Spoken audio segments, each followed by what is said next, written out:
somebody can walk over, stand on the spot. We sit focused on oh, yeah, well, that's pretty problematic. 2-minute run, that was a 2-minute. No, go for it. Go over.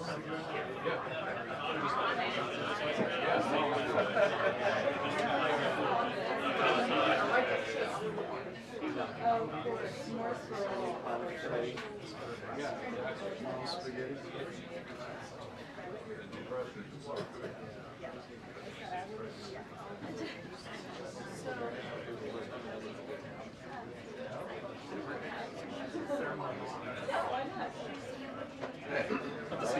Yeah, good to see you. Welcome. Welcome back. Yeah, welcome back. It took me 7 years to get a seat.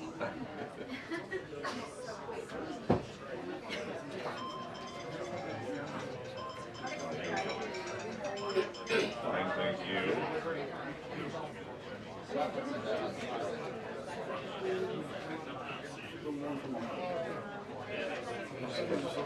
At 9,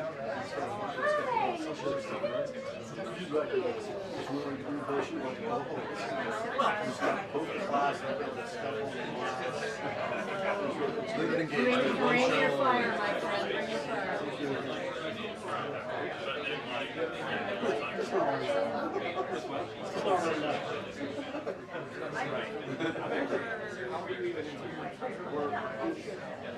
I don't know. Don't say anything too much. I think this is.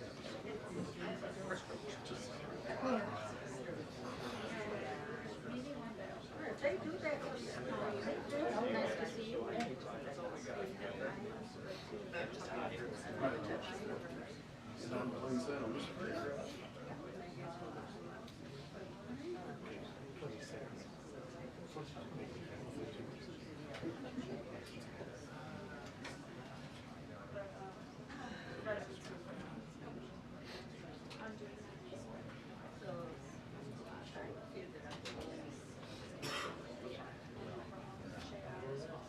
I can see the edge of the door when it starts to open.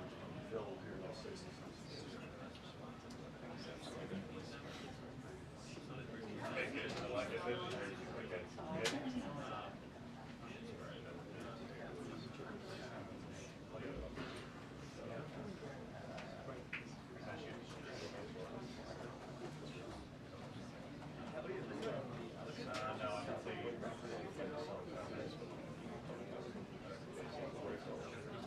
No. No.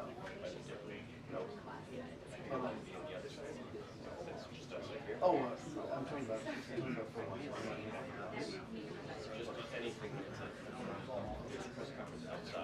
I don't know. You have that one. No. Really, doesn't he? Both of us.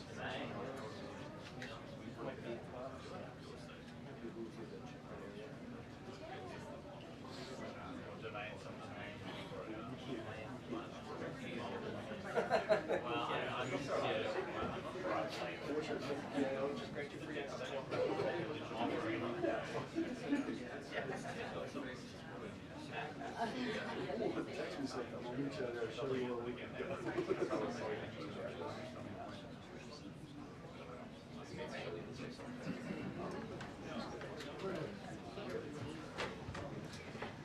Good afternoon, everybody. How are you? Good. I'll let my staff get settled.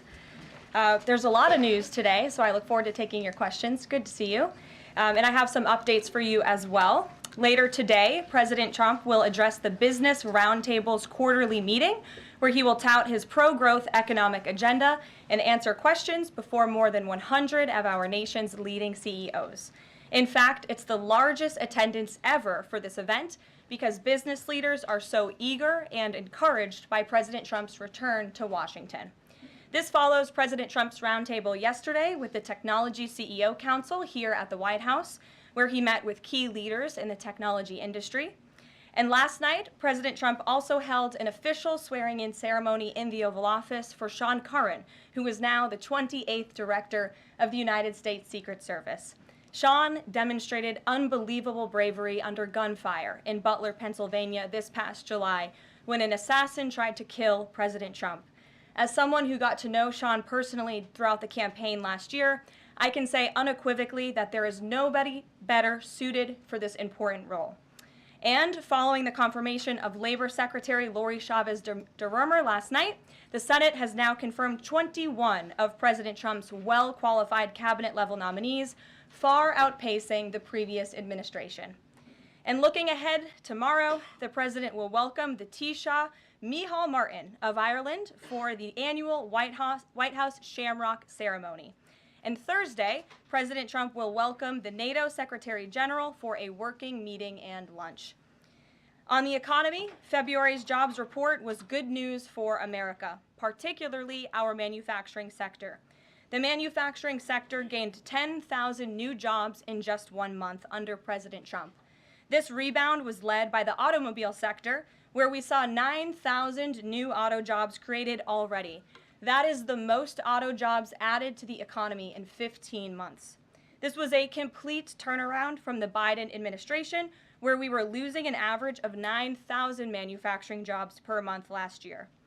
Reuters is out with a report that a number of companies are now looking at expanding their presence or bringing their businesses into America because of President Trump's policies. And just moments ago, before coming out here, I saw another report by Reuters revealing that Merck has opened a $1 billion facility at its North Carolina site. This is just the latest pharmaceutical company to boost its U.S. manufacturing in lieu of President Trump's tariffs. This announcement follows Eli Lilly's plans to invest at least $27 billion to build 4 new manufacturing plants here in the United States. And Pfizer has also said it's considering moving their manufacturing overseas right here to the United States of America. As the president has said over and over again, when we purchase products made in the USA, the profits stay here, the revenue stays here, and most importantly, the jobs stay here. And despite the globalist mainstream media's attempts to worry consumers, President Trump will not repeat the trend of past American presidents who broke their promises to the American public and smiled while they stuck a knife in the back of American workers and shipped their jobs overseas. Our country has lost more than 5 million jobs in more than 90,000 factories due to devastating globalization over the last 3 decades alone. North Carolina lost 300,000 manufacturing jobs, including 60% of its furniture manufacturing jobs in the years following NAFTA. And in Michigan, globalist policies destroyed 250,000 jobs, including 40% of the auto industry, which again we know is clawing back because of President Trump's action already. These are harrowing statistics that represent countless towns and families who have been completely destroyed. But the America Last globalist era is ending under President Trump. He will no longer allow our country and our workers, our hard-working American families, to be ripped off. On another very important issue for the president, he continues to work hard to secure the border. If you missed it yesterday, CBP launched an enhanced home mobile app with a new feature, the Intent to Depart, which offers unlawfully present aliens or those aliens whose parole has been revoked an orderly and defined process to notify the U.S. government of their intent to depart the country. The CBP Home app strengthens our mission to secure the border and provides illegal aliens with a straightforward way to leave now before facing much harsher consequences later. A new report from Bloomberg just found that the number of aliens trying to reach our country by traveling through the jungle to Central America dropped a whopping 99% last month. And this follows the incredible news that illegal border crossings plummeted last month as well, down 94% at our southern border from last February under the Biden administration. As President Trump made clear during his historic address to Congress, we must finish this job and continue to carry out the largest deportation campaign in American history. And that is why the president fully endorses the continuing resolution that is before Congress and was negotiated by Speaker Johnson. He is encouraging all Republicans to vote yes on this clean CR, which freezes funding at current levels and will prevent the Democrats from getting their long-awaited government shutdown. Voting against this CR will hurt the American people and kill the incredible momentum that President Trump has built over the past 51 days. And lastly, before I take questions, I would like to commend the Washington Post, who I believe is in the room today. According to a new report from Axios, the Washington Post is overhauling their newsroom structure.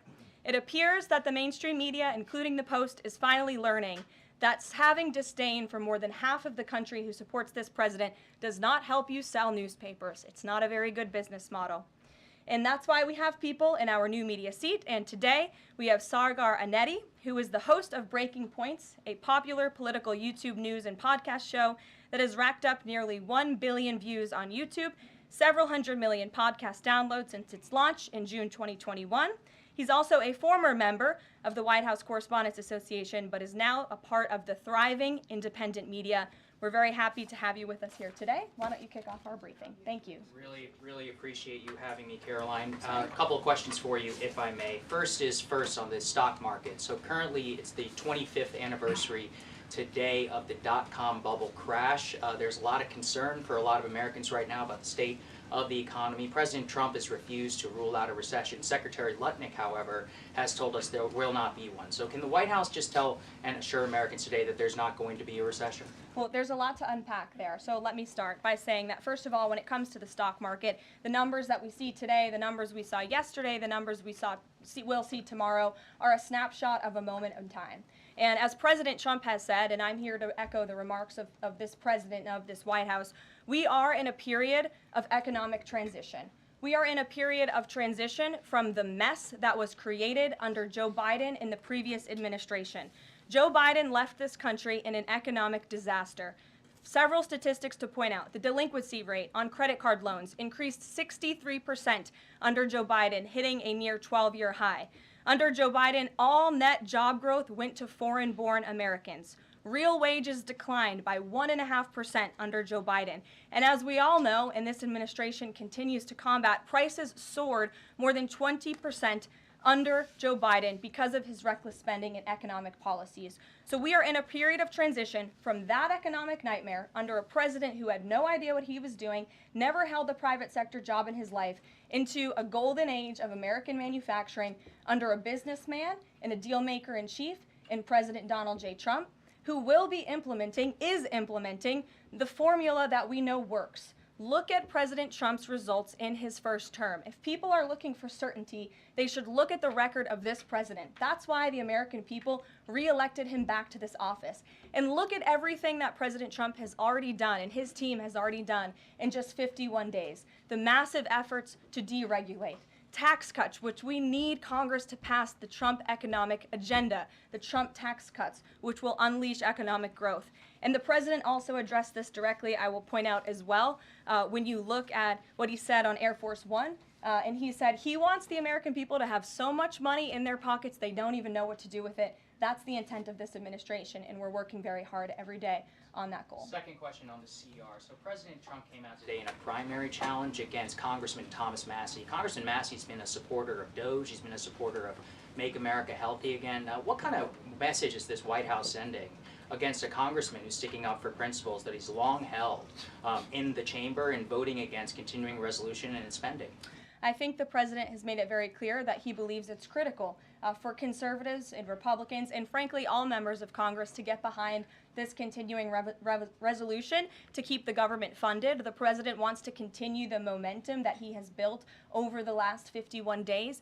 In order to keep the government funded, we got to keep moving with these deportations, and he believes that everybody needs to get on board with this bill. He's been active in this process. He's been making calls to get this over the finish line, and we're urging every Republican, and Democrats too, to do what's right for the American public to prevent a government shutdown. Just the last question here on Mahmoud Khalil. Does the administration believe that it needs to charge a green card holder with a crime to be eligible for deportation?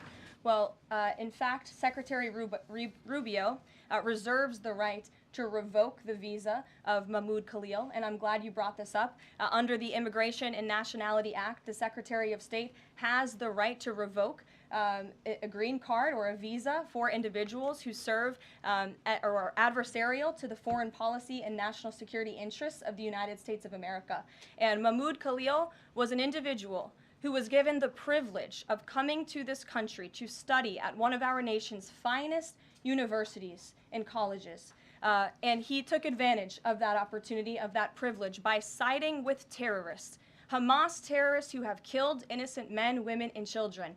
This is an individual who organized group protests that not only disrupted college campus classes and harassed Jewish American students and made them feel unsafe on their own college campus, but also distributed pro-Hamas propaganda, flyers with the logo of Hamas. That is what the behavior and activity that this individual engaged in. And I have those flyers on my desk. They were provided to me by the Department of Homeland Security. I thought about bringing them into this briefing room to share with all of you, but I didn't think it was worth the dignity of this room to bring that pro-Hamas propaganda. But that's what this individual distributed on the campus of Columbia University. And this administration is not going to tolerate individuals having the privilege of studying in our country and then siding with pro-terrorist organizations that have killed Americans. We have a zero-tolerance policy for siding with terrorists, period. Peter Doocy. Thank you, Caroline. So you said that the Dow dropping and dropping and dropping is a period of transition. You're sure nobody here at the White House shorted the Dow? No, I don't think so. Okay. But is there any concern here that it's going to be harder to ask certain federal workers to retire if they look at their retirement accounts and they're getting robbed every day? Well, I'm glad you brought up workers, because that's exactly who President Trump is looking out for with his America First trade policy and his America First economic agenda. And if you look at, there's great indication to be optimistic about where the economy stands. And the American people, investors, CEOs, small business owners, but most importantly workers, should bet on President Trump, because his tariff policies, what he envisions is reciprocity, fair trade practices where American workers are put first and are no longer ripped off by foreign countries all over this world. President Trump says he's going to buy a Tesla today. Did he buy it? And when is the last time he drove a car? That's a very good question. I have heard the president remark that he misses being able to drive, that luxury of driving his own vehicle, although the Beast is nice, but he is going to be viewing a Tesla that is making its way to the White House complex now, I can confirm. Perhaps the press pool today will have an opportunity to witness this very exciting moment later this afternoon, but Tesla is on its way here now, and we'll see if the president likes it when he checks it out. So they're bringing him a Tesla to look at, and if he likes it, he's just going to buy it. You know, he's intent on, he's definitely going to buy one, but he'll take a look at it when it gets here later this Full afternoon. retail? Yes, full market price. Kelly. Can we talk about Canada? What is the status of President Trump having a conversation with Mark Carney? We have seen the president use the term governor to refer to Justin Trudeau. Will that moniker also go to Mr. Carney going forward? And is the decision to increase the tariffs, is that based on a specific economic metric that he looked at? Is it impulse? How would you describe his reaction to candidates? The president has not yet spoken to Mr. Carney, not since I checked, which was just moments ago. But certainly his phone is always open to leaders who wish to speak with him. As for the tariffs, the president made his position on this quite clear with the statement that he put out. And it was a retaliatory statement due to the escalation of rhetoric that we've seen out of Ontario, Canada. The president saw the Premier, Doug Ford, make an egregious and insulting comment threatening to shut down electricity for the American people, for hardworking American families. He made that threat. The president saw that and has an obligation and a responsibility to respond accordingly and represent the interests of the American people. So he has made the decision to add a 25% tariff.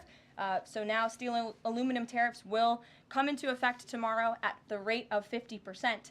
And our steel and aluminum industries have actually applauded these tariffs because, again, they know it's going to grow their industry here. It's going to allow them to export more steel that is made right here in the United States with American workers. Egregious and insulting are your words here, but that's what many Canadian leaders have said about the actions President Trump has taken toward Canada. And what do you think the timeline is for speaking to Mr. Carney? Because normally a sitting president speaks to a close ally very quickly when there's new leadership.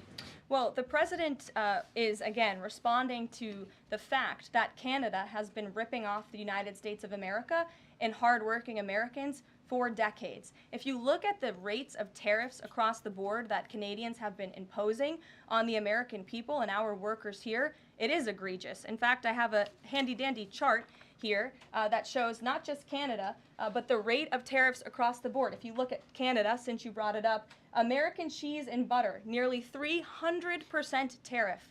You look at India, 150% tariff on American alcohol. You think that's helping Kentucky bourbon be exported into India? I don't think so. 100% tariff on agricultural products from India.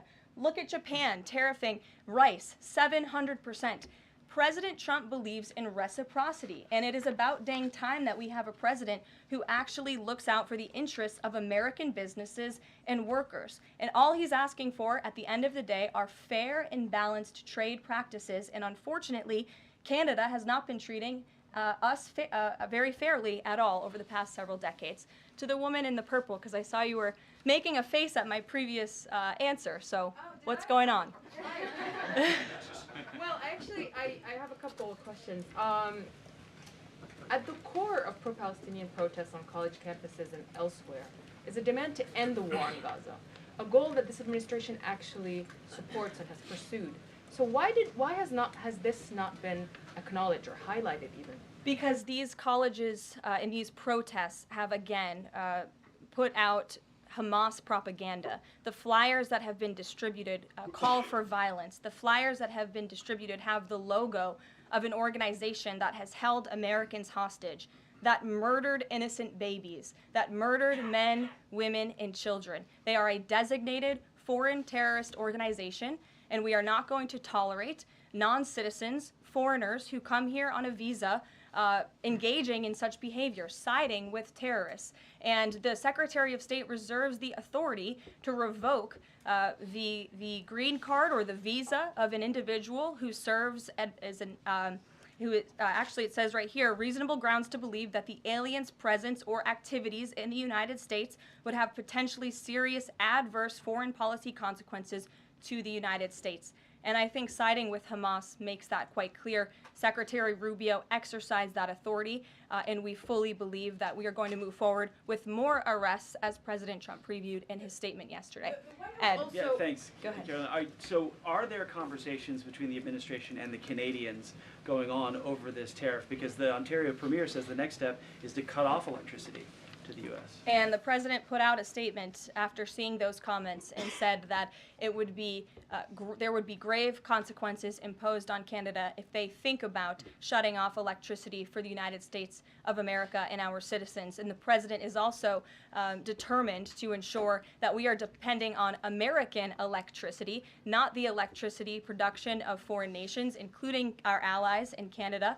As for conversations, there is continued correspondence between the president's team, particularly Secretary Lutnick, and the Canadians as well. And in the market reaction, how do you sell to the American people then, after they're looking at what's happening in the markets this week, and say that the tariff policy long term is something good? Well, just think about what the tariff policy long-term will do for our country. I think many of us probably grew up in small towns. I know at least I did, and the main street in my small town looks a heck of a lot worse than it probably did decades ago before I was alive. At least my parents and grandparents tell me so. And I know many Americans feel that same way. What the president envisions for this country is for the United States of America to be a manufacturing superpower, where there are American factories and businesses owned by Americans, producing goods that we are exporting to the rest of the world. Those revenues will stay here. It will increase wages for people here in our great country. It will ensure our national security, and it will boost the morale of the American people to have thriving industries again. Think about Detroit, Michigan.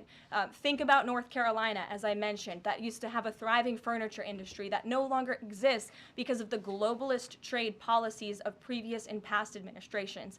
And the American people gave the president a tremendous opportunity to restore American greatness and restore our manufacturing dominance, and he's intent on doing just that. John. Thanks, Caroline.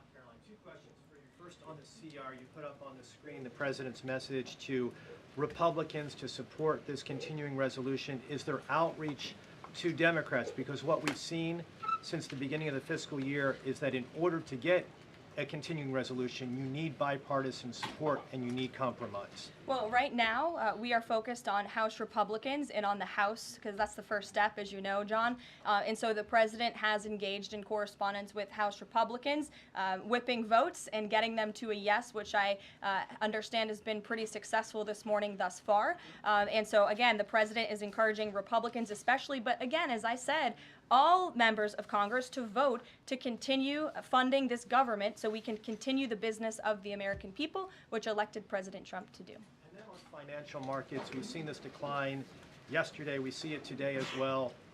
It seems that the read on the president's policies is one in which they do not have confidence in his trade tariffs policy. They do not have confidence in what the president said to Fox News over the weekend, that he didn't rule out the idea of a recession. What is your read in terms of the decline that we've seen over the last week and a half in financial markets? Well, I think there's actually a lot of reason to be confident, and many people do feel confident. Just look at the nearly $2 trillion in private investment that this president has secured. Look at the comments made by the CEO of Apple, one of the biggest companies in this world, who said that he is bullish on the future of American innovation under the leadership of President Trump. Look at CEO confidence. According to the Conference Board measure of CEO confidence, in Q1 2025, under the leadership of this president, it jumped to its highest level in 3 years, from cautious optimism to confident optimism. If you, again, look at the $2 trillion in investments from some of the biggest companies in the world, look at the jobs report last Friday, as I also cited in my opening remarks. Fox Business reported that Trump sees a manufacturing boom in first full jobs report of his second term. Look at the auto jobs that have already poured back into America. We added 9,000 new auto jobs. Those are sticky jobs. Those are good paying jobs. That's 9,000 American families who will now be able to live the American dream because of the policies of this administration. You also look at small business optimism. The NFIB put out a report this morning. Small business optimism continues to be far higher than it ever was under the previous administration. There's a lot of reason to be optimistic. And again, the American people, CEOs and people on Wall Street and on Main Street should bet on this president. He is a deal maker, he is a businessman, and he's doing what's right for our country. He wants to restore wealth to the United States of America. Michael, good to see you. Hey, Caroline, thank you. Two questions, if I may. Will the administration be providing any relief to states affected by the Ontario power tariff? Well, the president has made it very clear that Canada would be very wise not to shut off electricity for the American people, and we hope that that does not happen. As for what would happen if that does take place, I'll leave it to the president to make those decisions. Does President Trump share the Justice Department's concern over rising egg prices and possible collusion of Big Egg? Well, we definitely do share the concerns of the American people when it comes to the price of eggs. However, good news, the average cost of a dozen eggs is actually down since Secretary Rollins and President Trump announced their plan. It's down $1.85. So that's good news on the cost of eggs. And as we know, under the Biden administration, egg prices went up 22%. This is another example of an economic mess that President Trump inherited, and the Secretary of Agriculture and the President are focused on fixing it. Secretary Rollins put out a 4-point plan to address this crisis, and she has been honest and realistic with the American people, as this administration always is. It will take about 3 to 6 months to get the egg supply back to where it should be, but she's focused, and this administration is focused on doing that every day. Karen. Thanks, Caroline. Just back on the markets, you said that what we're seeing this week right now on Wall Street is a snapshot of a moment in time. But does the president think he bears any responsibility for the turmoil in the stock market this week? Look, the president is unwavering in his commitment to restore American manufacturing and global dominance, and I think he doubled down on that this morning with his new statement and the tariffs that will be implemented tomorrow on steel and aluminum. And he has has said recently he's not looking at the market. He said you can't really watch the stock market, but all of the gains since Election Day have been erased in the S&P 500. At what point, how far do stocks have to fall before the president considers it a factor and changes course? Again, as I just said, the president will look out for Wall Street and for Main Street just like he did in his first term, and people on Wall Street and Main Street should bet on this president. He's doing what's right for this country. Nick, good to see you. Good to see you too. Thank you, Caroline. So, is the president prepared, like what we saw with Congressman Massey, to pressure other Republican lawmakers into supporting this continuing resolution? Well, he is very much, as I said, engaged in this process. He's been making calls to lawmakers on Capitol Hill, and I think his statements against Congressman Massey speak for themselves, and I will let the president put out any additional statements if he chooses to, but he fully expects all House Republicans to vote for this continuing resolution. And just to follow up, can we start to anticipate seeing more of the president weighing in on upcoming 2026 races like we saw this morning? I'm not sure about that. I'm not even sure if I'm allowed to speak about that from this podium. I would check in with our outside political team for guidance on future races and the president's involvement. Elena. Thank you. I wanted to ask about some comments Elon Musk made yesterday. He said that there is $500 to $700 billion in waste and fraud and entitlement spending.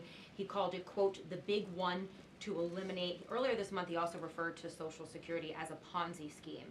Should Americans expect changes, big changes, to Social Security and Medicare? President Trump has been unequivocally clear on this. He is going to protect Social Security and Medicare benefits and Medicaid for hardworking Americans who paid into these entitlement programs and deserve those hard-earned benefits. And unfortunately, the mainstream media has taken Mr. Musk out of context. I saw a Bloomberg headline that our team actually worked on getting updated and fixed because it was so wrong, and it took Mr. Musk out of context. What he was specifically referring to cutting was the waste and the fraud and abuse that does exist in these programs. According to an IG report from the Social Security Administration, there's more than $70 billion of fraud in the Social Security program alone that we know of. And so the president will continue to protect these programs for hard-working Americans, and actually cutting the waste, fraud, and abuse out of these programs will protect it for hardworking Americans. Okay, respectfully, he said around $500 to $700 billion. There was no evidence to claim that, and also if that is the case, that would represent more than a third of what Social Security paid out last year, maybe 20% of Social Security and Medicare. Again, combined. if you read his full quote, he said, "We think," so it's an estimate based on what he's seen. He's not saying definitively, he's saying that's what DOGE suspects and thinks. And that's exactly why DOGE was created, to ensure that we are investigating the fraudulent spending, the wasteful abuse across our federal government. And I would remind everybody in this room that 77% of the American people support this effort by Elon Musk and DOGE to identify such waste, fraud, and abuse. Caroline. Go ahead. Thanks, Caroline. You're welcome. If we could just step back for a second. When President Trump last addressed the BRT when he was on the campaign trail, his big push was on tax cuts. He's going there today as he's proposing tax hikes in the form of tariffs. And I'm curious for why he's prioritizing that over the tax cuts. He's actually not implementing tax hikes. Tariffs are a tax hike on foreign countries that, again, have been ripping us off. Tariffs are a tax cut for the American people, and the president is a staunch advocate of tax cuts. As you know, he campaigned on no taxes on tips, no taxes on overtime, no taxes on Social Security benefits. He is committed to all three of those things, and he expects Congress to pass them later this year. I'm sorry, have you ever paid a tariff? Because I have. That's they it. don't get charged on foreign companies, they get charged on the importers. And ultimately, when we have fair and balanced trade, which the American people have not seen in decades, as I said at the beginning, revenues will stay here, wages will go up, and our country will be made wealthy again. And I think it's insulting that you are trying to test my knowledge of economics and the decisions that this president has made. I'm now regret giving a question to the Associated Press. Mary, go ahead. Hey, Caroline, I have two if that's okay. The first one was on Russia, Ukraine. I know Special Envoy Witkoff said yesterday that Zelensky apologized in his letter to Trump.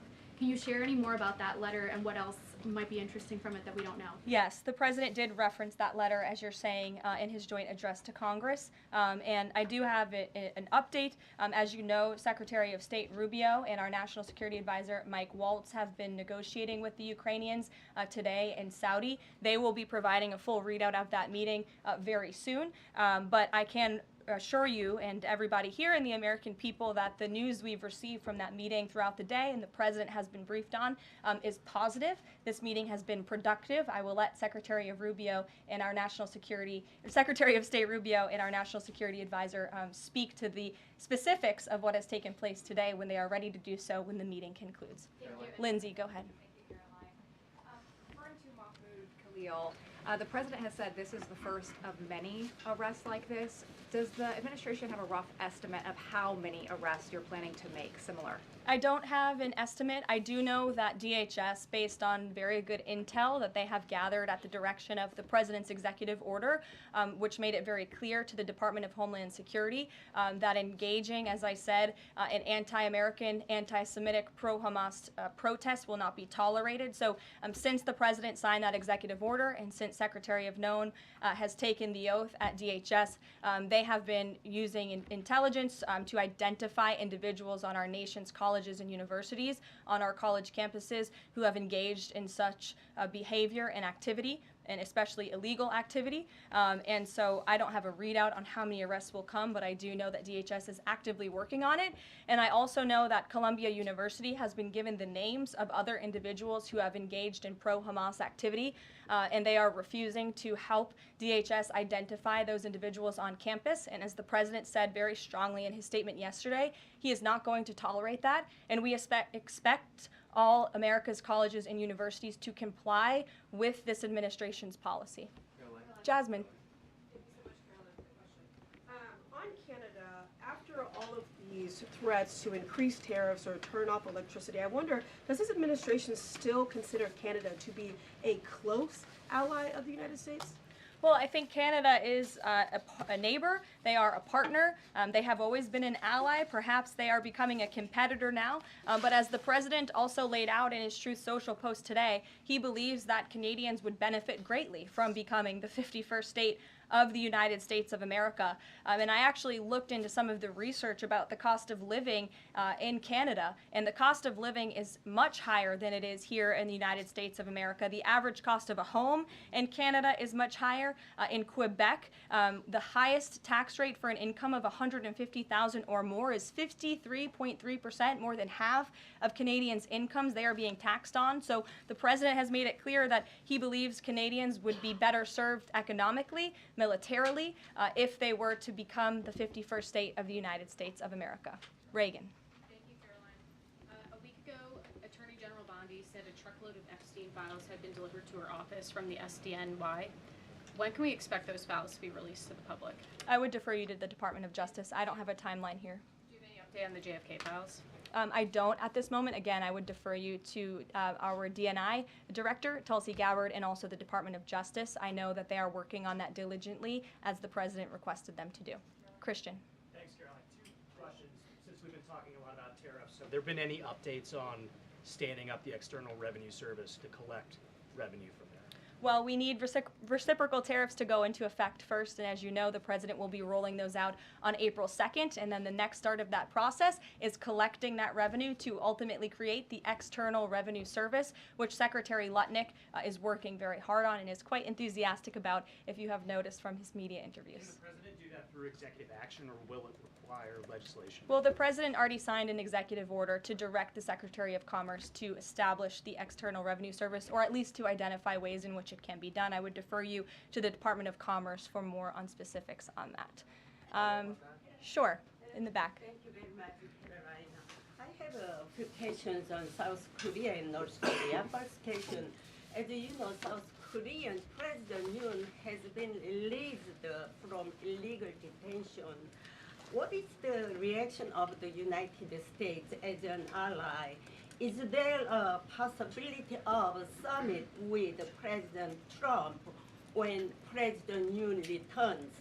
Second question on North Korea. North Korea launched the several ballistic missiles into the West Coast yesterday. What is the White House's reaction on this? Sure. Yes, I'll start with your question on North Korea. We condemn these actions and we call on North Korea to stop their unlawful and destabilizing actions. As for South Korea, the U.S. and Republic of Korea's alliance is ironclad, and the Trump administration remains in close contact with our South Korean counterparts as we work together to promote a free and open Indo-Pacific. Sure. You didn't answer that release of South Korean president from jail.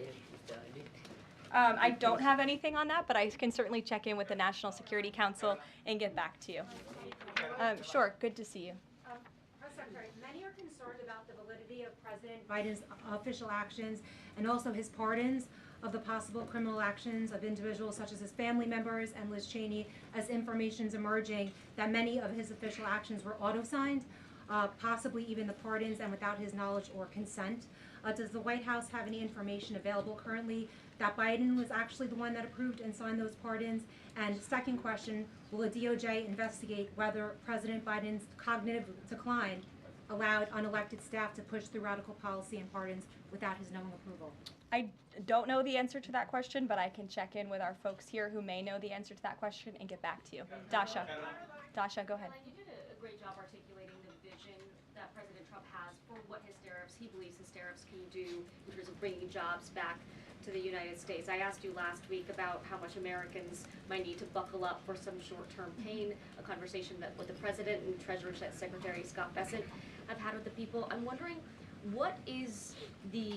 how high is the pain threshold for President Trump and for this White House as you watch some of the turbulence in the stock markets, as you field concerns from businesses and potentially see some of those approval ratings drop in the short term? How much is he willing to stomach that, and will he stay committed to his vision for tariffs even as all of this comes up? Well, the president has been working hard every single day to alleviate the pain that was inflicted by the previous administration through massive deregulation, through drill baby drill, as we like to call it, unleashing the might of our energy industry, which we know will ultimately drive down costs for consumers here at home. And again, as I mentioned, the president is intent on signing tax cuts for the American people to put more money back into their pockets, which will ultimately unlock consumer confidence. And again, I'll reiterate the president's words in layman's terms as he does best. The president wants the American people to have so much more money in their pockets, they don't know what to do with it. That's the goal of this administration,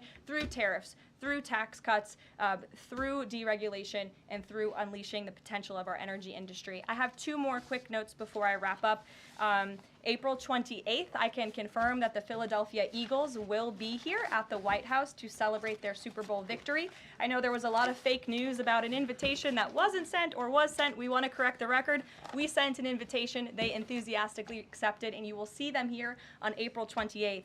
And lastly, on a sad note, I would like to express our condolences to Fox News and to the entire Fox family who did lose a cameraman, Craig Savage, who passed away at 61 years old recently. A very tragic death, an individual who was a great man and covered this building for many, many years. So the entire press office, the communications office here wants to express our condolences with his family and also with Fox News. And I'll see you guys later. Perhaps you'll see the president in a Tesla later this afternoon. Have a good one. Thanks.